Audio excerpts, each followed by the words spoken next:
MLC కవిత మీడియాతో మాట్లాడుతున్నారు. ఇప్పుడు లైవ్ చూద్దాం.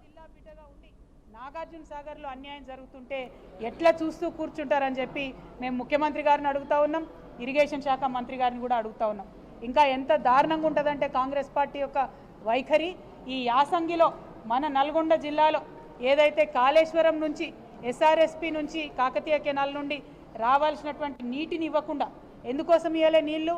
కేసీఆర్ కాళేశ్వరం కట్టిండ్రు, అది పని చేస్తలేదని చెప్పాలనేటటువంటి ఒక కక్షతో తప్ప ఇంకొకటి ఏం లేదు. కేవలం కేసీఆర్ ఆనవాళ్ళు లేకుండా చేయాలి.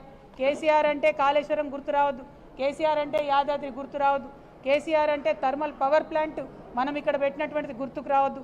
ఇదే ఆలోచనతో మీరు నీళ్ళు ఆపిన్రు. ఇక్కడ కాళేశ్వరం కింద 3,30,000 ఎకరాల నిండబెట్టిండ్రు. నాగార్జున సాగర్ కింద 1,20,000 పైచిలకు ఎకరాలు నిండబెట్టిండ్రు. నిజంగా సిగ్గుండాలి. రైతుల మీద పగ తీర్చుకుంటున్నారు మీరు.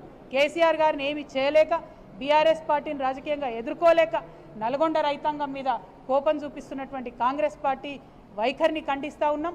ఈసారి అట్లా చేయొద్దు. కాళేశ్వరం నుంచి వాటర్ లిఫ్ట్ చేయాలి. ఎస్ఆర్ఎస్పి నుండి కాకతీయ కెనాల్ నుండి టేల్ ఎండ్ వరకు వచ్చేటటువంటి వాటర్ ఖచ్చితంగా ఇవ్వాలని చెప్పి మేము డిమాండ్ చేస్తూ ఉన్నాం. తక్షణమే నాగార్జున సాగర్ ప్రాజెక్ట్ని మన కంట్రోల్లోకి తీసుకోవాలి.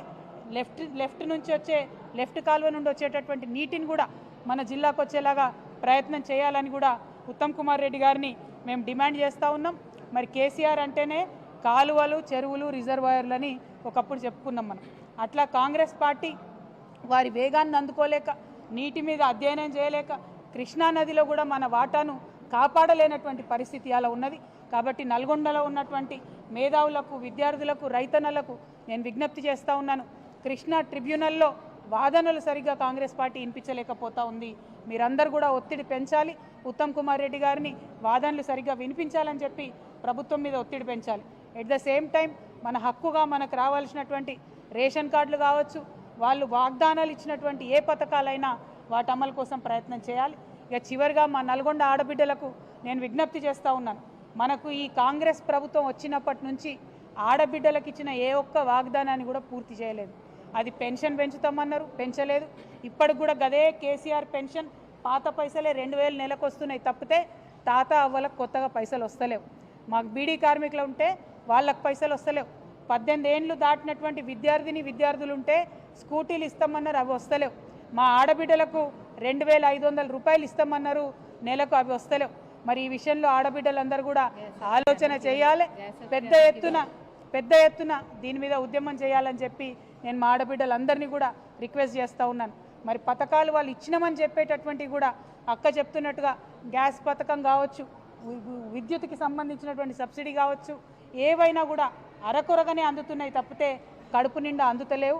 కడుపు నిండా అన్నం పెట్టాలి, కడుపు నిండా ప్రజలకు సంక్షేమ పథకాలు ఇవ్వాలన్నది కేసీఆర్ గారి ఆలోచన అయితే, కోతలు ఎట్లా పెట్టాలనేటటువంటిది కాంగ్రెస్ పార్టీ ఆలోచనగా కొనసాగుతున్నది.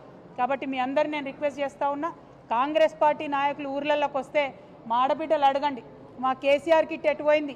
కళ్యాణ లక్ష్మితోని 1,00,000 రూపాయలతో పాటు తులం బంగారం ఇస్తా అన్నారు, మరి అది ఎప్పుడు ఇస్తారని చెప్పి ప్రశ్నించి నిలదీసి నల్గొండ బిడ్డలు రాజకీయ చైతన్యాన్ని ప్రదర్శించాలని చెప్పి నేను మీ అందరినీ కూడా కోరుతా ఉన్నాను. మరి చెప్పుకుంటూ పోతే అనేకం ఉన్నాయి. 10 ఏళ్ల కాలంలో ప్రజల్ని కన్న బిడ్డలుగా చూసుకున్నటువంటి పార్టీ బీఆర్ఎస్ పార్టీ, ప్రజలను ఓటు బ్యాంక్గా వాడుకుంటున్నటువంటి పార్టీ కాంగ్రెస్ పార్టీ. కాబట్టి కాంగ్రెస్ పార్టీ యొక్క వైఖరిని అర్థం చేసుకొని మనకు